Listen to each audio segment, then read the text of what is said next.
अब एक आईडी है जिस पर नाम नहीं है, ZYNT करके आपकी आईडी है। आईपीओ के बारे में ये जानना चाह रहे हैं कि सर बताइए कि कोई आईपीओ जिसमें लिस्टिंग गेन, बेसिकली उसी के लिए आईपीओ पूछ रहे हैं। कह रहे हैं देखिए भाई चलिए। मौका या धोखा, बेसिकली आईपीओ में क्या है।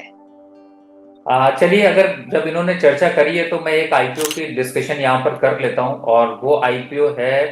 आ, बड़ा अजीब सा यस, नाम है। और क्ला।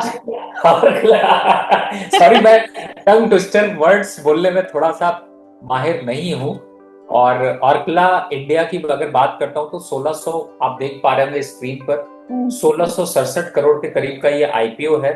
और सबसे बड़ी बात है कि ये फ्रेश इशू लेकर आए, लेकिन प्राइस बैंड जो है वो ना मुझे बहुत अट्रैक्टिव नहीं लग रहा मैम। प्राइस बैंड है इसका ओवर छह सौ प्राइस लग रहा है पंचानवे क्या आपको? जी, अभी ओवर प्राइस देखते हैं, लेकिन फिलहाल 695 और 730 का प्राइस बैंड दिया है, जो कि थोड़ा सा हायर साइड दिखाई देता है। ये ओपन होगा आपका 29 अक्टूबर को, क्लोज होगा 31 अक्टूबर को, और टेंटेटिव अलॉटमेंट 3 नवंबर को आएगी। अब एक बार को अगर यहाँ पर रिटेलर के हिसाब से देखें तो करीब 14,600 रुपए रिटेलर एक लॉट पे लगा सकता है, मैक्सिमम 1,90,000 के आसपास लगा सकता है। और इसी तरह से स्मॉल एचएनआई जो है वो 280 इस शेयर की बास्केट ले सकते हैं 2 लाख रुपए में, मैक्सिमम 10 लाख रुपए तक जा सकते हैं। कंपनी क्या करती, कंपनी एक्चुअली में जो कलेक्शन है, यानी कि एमटीआर फूड्स, आपने नाम सुना होगा जो जी हाँ, एमटीआर फूड्स अ, के तो काफी सारे प्रोडक्ट्स हमने देखे आते हुए मार्केट में। हाँ, तो कुछ रेडी वैसा टू टाइप का जो, ईट, बेसिकली रेडीमेड मिक्सचर्स वगैरह कुछ इस टाइप के आते हैं। हाँ, तो जो कंपनी प्रोडक्ट बनाती है वो बेसिकली आप देख पा रहे होंगे ब्रेकफास्ट, लंच और डिनर के लिए हम्म। स्नैक्स, बेवरेजेस और डिजर्ट इस टाइप का काम करती है।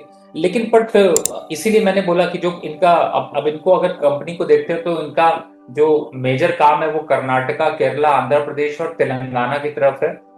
लेकिन जब नंबर्स देखता हूं ना तो थोड़ा सा डिसअपॉइंटमेंट दिखाई देता है। आप देखिए कि सेल्स यहाँ पर जो है वो कंटिन्यू जो है वो स्टेबल रही है, लेकिन प्रॉफिटेबिलिटी पे बड़ा फर्क आया है। और सबसे बड़ी बात है कि जब ये लिस्टिंग कराने के लिए आ रहे हैं तो प्रॉफिटेबिलिटी उतनी स्ट्रांग नहीं देखने को मिल रही है। तो फिलहाल अभी के हिसाब से अगर देखते हैं तो मुझे ऐसा लगता है कि बहुत कुछ इस स्टॉक में अट्रैक्टिव नहीं है। तो जो आईपीओ की साइड से एक निराशा देखने को मिल रही है, उसमें मुझे लगता है कि जस्ट वेट एंड वॉच।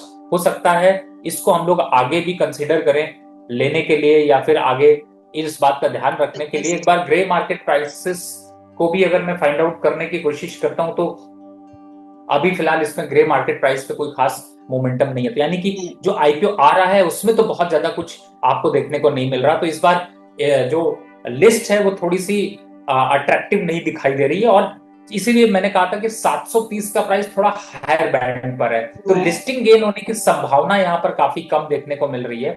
तो अगर ऐसा है तो मैं ये कहूंगा कि थोड़ा सा अवॉइड करना ज्यादा अच्छा है। बेटर है अच्छा। कि आप मार्केट पे ही यहाँ पर पैसे लगा के चलें, उस पे शायद आपको ज्यादा अट्रैक्शन मिल सकता है। तो आई से कि थोड़ा सा वेट एंड वॉच। अब आ जाते हैं, देखिए अपकमिंग में आ, आपके 27 वैसे तारीख को रवि जी, ये इससे है पहले एसएमई आप आईपीओ। आगे बढ़े, मैं अब आपको एसएमई एक आईपीओ एक बात बताऊं। ये जो एमटीआर फूड्स है, मैं इसका इंस्टेंट सांबर मिक्स यूज करती हूँ। तब तो आपको जरूर फोकस करना चाहिए कि नहीं। इनफैक्ट एक आपने सही याद दिलाया। मेरी फैमिली में भी इसके जो प्रोडक्ट हैं वो यूज होते हैं। और डोसा और सांभर, और उसके अलावा एक और प्रोडक्ट आता है इनका, इडली का मिक्स, वो काफी यस। पॉपुलर है सभी के घरों में।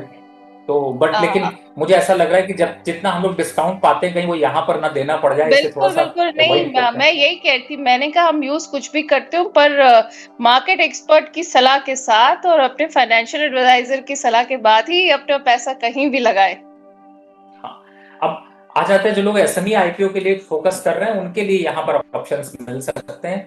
गैस लॉजिस्टिक, इस पे ध्यान रखिएगा, ये एक अट्रैक्टिव दिखाई दे रहा है। 27 तारीख को ओपन होगा, 29 को क्लोज होगा, लेकिन उससे पहले हम लोग आईपीओ के ईसीजी के प्रोग्राम पर इस पूरे सेशन को लेकर आएंगे। तो आप लोग थोड़ा ध्यान रखिएगा, जिसमें हम लोग बात करेंगे गेम चेंजर की, श्री जी ग्लोबल की, और रिद्धि डिस्प्ले की। देखते हैं कि इनमें ओके। से कौन सा आईपीओ होगा, लेकिन मुझे ऐसा लगता है कि काफी अट्रैक्शन जो है वो एसएमई आईपीओ की तरफ बढ़ रहा है। ओके, आप कह रहे हैं काफी अट्रैक्शन एसएमई आईपीओ की तरफ बढ़ रहा है। तो ये हो गई आईपीओ की बात, हमने डिस्कस कर लिया आईपीओ का ईसीजी, और हमने ये भी जान लिया रवि सर से कि ये मौका है या धोखा।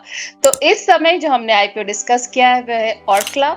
ऑर्कला में रवि जी अभी कह रहे हैं थोड़ा सा वेट एंड वॉच आप रख सकते हैं। ये है इनकी ओवरऑल राय ऑर्कला आईपीओ जो कि आने वाला है बहुत जल्द ही।